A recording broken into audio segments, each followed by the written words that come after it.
2024 সালের 18ই জানুয়ারি এই বছরের প্রথম বৃষ্টিপাত। শীতটা এখন এমনই যে সকাল 12টা পর্যন্ত ওঠা যায় না, তার উপরে এই বৃষ্টি এই শীতটাকে আরও ধারালো করে দেবে। এই অকালে বৃষ্টির কারণে এই যে দেখছেন গাদাটা এখনো কমপ্লিট হয়নি, দেখছেন এখনো কিছু ঘাস পড়ে আছে। এই যে ঘরের সামনে দেখছেন কত খড়কুটো এখনো পড়ে আছে, যাকে ঢাকার মতো তিরপল আর নেই।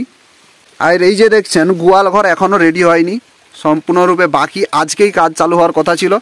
তার উপরে এই যে বালি ইট সম্পূর্ণ কাজগুলোকে আমাদের স্থগিত করে রেখে দিয়েছে। ভাই সকালে বৃষ্টি, দুপুরে বৃষ্টি, রাত্রে বৃষ্টি, সারা দিন বৃষ্টি, গ্রাম জুড়ে দেখছেন তো পুরো কুয়াশা যেন নেমে এসেছে। তার উপরে এত ঠান্ডা যেন গায়ে কাটা দিচ্ছে। এতটা যে অন্ধকার হয়েছে এটা দেখে মনে করবেন না যে সন্ধ্যা হয়ে গেছে, এখনও সন্ধ্যা হতে অনেক বাকি। সকালে ঘুমিয়ে উঠেছি 9টার সময়, তারপরে আবার ঘুমিয়েছি, তারপরেও আবার ঘুমিয়ে এইমাত্র উঠে একটু বৃষ্টি থামতে বেরিয়েছি। একদম বিচ্ছিরি দিন। আপনাদের শহরের খবর কি? বৃষ্টি কি হচ্ছে না হয়নি তা অবশ্যই কমেন্টে জানাবেন।